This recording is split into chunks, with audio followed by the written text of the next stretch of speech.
সিদ্ধাৰ্থ শৰ্মা শ্যামকানু মহন্ত গুৱাহাটী এয়াৰপৰ্টত গ্ৰেপ্তাৰ হয়। আপোনালোকে সকলোৱে গম পায় যিহেতুকে জুবিন দাক ছিংগাপুৰলৈ লৈ গৈছিল শ্যামকানু মহন্ত, সিদ্ধাৰ্থ শৰ্মা, শেখৰ গোস্বামী ইহঁতি জুবিন গাৰ্গক লৈ গৈছিল ছিংগাপুৰলৈ। কিন্তু শ্যামকানু মহন্ত, সিদ্ধাৰ্থ শৰ্মা, শেখৰ গোস্বামী এতিয়া বৰ্তমান সময়ত গুৱাহাটীত, তো গুৱাহাটী এয়াৰপৰ্টত গ্ৰেপ্তাৰ। আপোনালোকে সকলোৱে আঙুলি উঠাই আছে, ৰাইজে কৈ আছে যেন জুবিন গাৰ্গক এইকেইটাই প্ৰি প্লেনিং কৰি জুবিন দাক এই পৃথিৱীৰ পৰা চিৰ বিদায় দিলে। এই কথাটো মই কৈ আছোঁ, সকলোৱে একে মুখে এই কথাটো কৈ আছোঁ। আৰু আমি এইবিলাক নিউজো পাই আছোঁ সিদ্ধাৰ্থ শৰ্মাৰে জুবিন গাৰ্গৰ সম্পত্তি কেনেকৈ নিজৰ হাতলৈ নিয়াৰ চেষ্টা কৰিছিল আমি নিউজত পাইছোঁ। জুবিন গাৰ্গৰ যিখন চিম, সেই চিমখনো নিজৰ নামত কৰিবৰ কাৰণে চেষ্টা চলাইছিল। কথাটো চিন্তা কৰক, সিদ্ধাৰ্থ শৰ্মাই কিয় জুবিন গাৰ্গৰ চিমখন নিজৰ নামত কৰাৰ চেষ্টা কৰিছিল? এয়া প্ৰি প্লেনিং নহয়নে বাৰু? এয়াতো প্ৰি প্লেনিং। জল পটকৈ সকলো কথা ওলাই পৰিলে। আৰু ভিডিঅ' যোনবিলাক ক্লিপ, সেই ভিডিঅ' ক্লিপেও সঁচা কথা কৈছে। আমি দেখি আছোঁ জুবিন গাৰ্গ যেনেদৰে সাগৰৰ পাৰত সাঁতুৰি থাকোঁতে তেনেকৈ ওপৰলৈ মুখ কৰি পৰিছে, সেই ভিডিঅ' ক্লিপকেইটাই তাকে কোৱা নাই জানো যেন জুবিন গাৰ্গক প্ৰি প্লেনিং কৰি এই পৃথিৱীৰ পৰা চিৰ বিদায় দিলে? ভিডিঅ' ক্লিপকেইটাত আমি দেখি আছোঁ। তো এতিয়া কথা হ'ল সিদ্ধাৰ্থ শৰ্মা, শেখৰ গোস্বামী, শ্যামকানু মহন্ত বৰ্তমান সময়ত অসমত ভৰি দিলে, কিন্তু এতিয়ালৈকেও গ্ৰেপ্তাৰ হোৱা নাই। এইটো এটা ডাঙৰ ৰহস্য কথা কিন্তু দেই।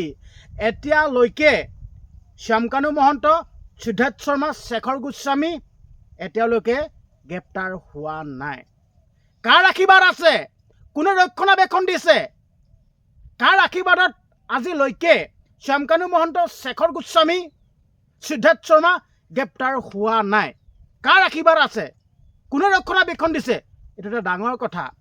আপুনি মই হোৱা হ'লে তিল মানুহ কিবা যদি আমি অপৰাধ কৰিলোঁ হয়, বৰ্তমান আমি ঘৰত থাকিব নাপাওঁ, এই হাতত হেণ্ডকাপ লগাই আৰক্ষী প্ৰশাসনে টানি চুচুৱাই লৈ গ'লহেঁতেন।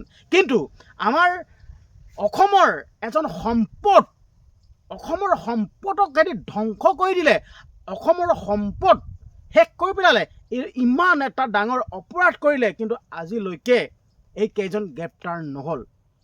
আমি কেতিয়াও ভবা নাছিলোঁ জুবিন দা ক্ষেত্ৰতো যেন আমি ন্যায় পাবৰ কাৰণে যেন আমি প্ৰতিবাদ কৰিব লাগিব, আমি চিঞৰিব লাগিব, এই কথাটো কিন্তু আমি সপোনতো ভবা নাছিলোঁ। জুবিন দা হেন মানুহজনৰ ক্ষেত্ৰত আমি জুবিন দাক ন্যায় দিয়াবৰ কাৰণে আমি চিঞৰিব লগা হৈছে। এইটো কেনেকুৱা ডাঙৰ কথা, আমি মাত মাতিব লগা হৈছে।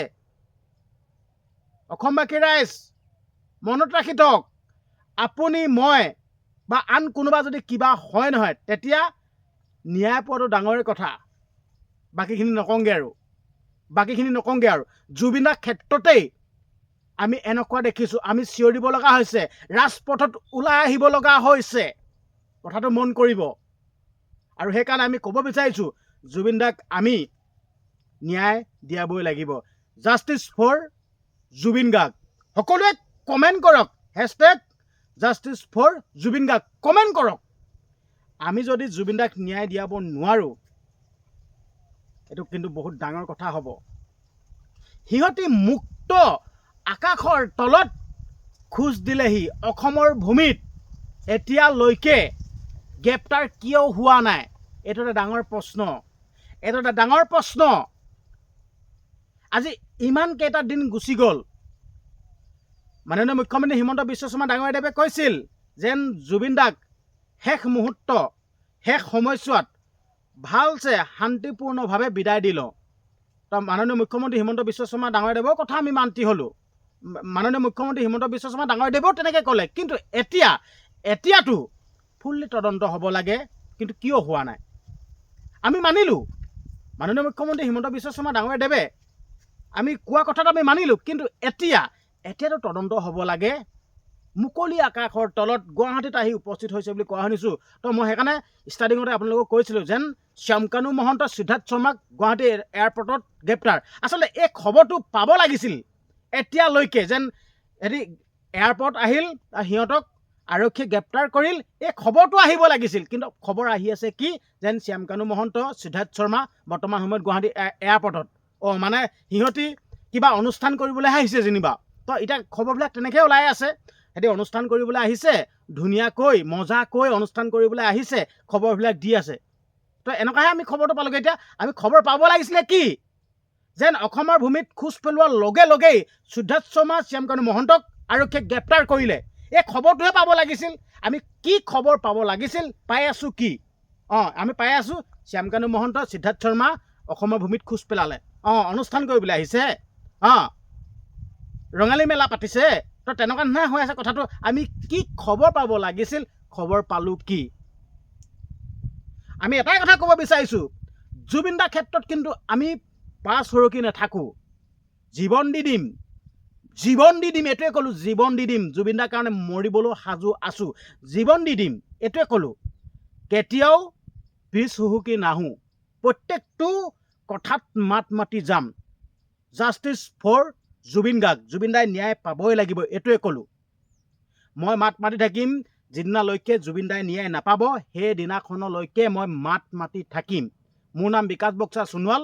এই বিকাশ বক্সা সোণোৱালক মাত মতাৰ কাৰণে যদি কোনোবাই কিবা কৰিম বুলি ভাবিছে, যদিও মই জুবিন দাৰ কাৰণে মৃত্যুবৰণ কৰিব পাৰে। মই কালো ভয় নকৰোঁ। মই এইটো স্পষ্ট কথা মই কৈ থলোঁ, জুবিন দাৰ কাৰণে মই মৰিবলৈও সাজু আছোঁ, এইটোৱে ক'লোঁ। মুঠতে জুবিন দাৰ কাৰণে মই মাত মাতি গৈ থাকিম। জুবিন দাই আমাৰ অসমখনৰ কাৰণে কিমান দি থৈ গ'ল, আমি জুবিন দাক কি দিব পাৰিছোঁ? আমিতো জুবিন দাক একোটালে দিব পৰা নাই। সেইটো কাৰণে আমি সাজু আছোঁ, প্ৰত্যেকটো ক্ষণতে মাত মাতি গৈ থাকিম, প্ৰতিবাদ কৰিয়ে থাকিম, যেতিয়ালৈকে জুবিন দাই ন্যায় নাপাব, শেষ পৰ্যন্তলৈকে মাত মাতি গৈ থাকিম, এইটোৱে ক'লোঁ। আমি এতিয়া খবৰ পাব লাগিছিল কি, পাইছোঁ কি, অসমৰ ভূমিত খোজ পেলালে, এইটো খবৰ পাই আছোঁ। অনুষ্ঠান কৰিবলৈ আহিছে, নৰ্থ ইষ্ট ফেষ্টিভেল পাতিছে, সেনেকুৱা নিচিনাহে হৈছেগৈ এতিয়া, হয়নে নহয়? আপোনালোকে কমেণ্ট কৰকচোন, কমেণ্ট বক্স খোলা আছে।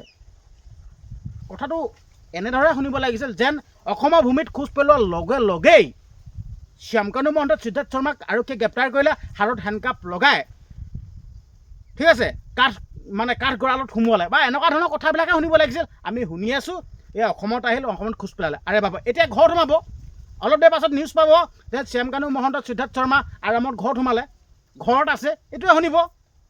এতিয়ালৈকে গ্ৰেপ্তাৰ কৰা নাই। এই কথাটো বৰ আচৰিত ৰহস্য। কোনে ৰক্ষণাবেক্ষণ দিছে? কাৰ আশীৰ্বাদ আছে? কাৰ আশীৰ্বাদত আজিলৈকে শ্যামকানু মহন্ত, সিদ্ধাৰ্থ শৰ্মা গ্ৰেপ্তাৰ হোৱা নাই? আপোনালোকে কমেণ্ট কৰকচোন। আৰু জাষ্টিছ ফৰ জুবিন গাৰ্গ বুলি #জাষ্টিছ ফৰ জুবিন গাৰ্গ বুলি লিখিবলৈ একদমেই নাপাহৰিব। আপোনালোকে প্ৰত্যেকটো সময়তে, প্ৰত্যেকটো মুহূৰ্ততে মাত মাতি ঠাই থাকক। আমি যদি ঠাণ্ডা হৈ দিওঁ, যদি কিন্তু কথাটো লুকাই থাকিবগৈ দেই, কৈ দিছোঁ। প্ৰত্যেকটো সময়তে আমি মাত মাতি থাকিব লাগিব, আমি চিঞৰিয়ে থাকিব লাগিব, নহ'লে কিন্তু জুবিন দাই ন্যায় নাপাব। আৰু জুবিন দাই ন্যায় নোপোৱা মাত্ৰকে জুবিন দাৰ আত্মাও শান্তি নাপাব, এইটোৱে কৈ থলোঁ আপোনালোকক। খবৰটো শুনিব লাগিছিল কি, শুনি আছোঁ কি? অলপ দেৰি পাছত শুনিবগৈ, শ্যামকানু মহন্ত, সিদ্ধাৰ্থ শৰ্মা ঘৰত আছেহি, ঘৰত সোমাই আছেহি, সাংবাদিকসকলে বায়ত ল'বলৈ যাব, এইটো শুনিবগৈ। চাই থাকক, মই আজিৰ ডেটত কৈ থলোঁ।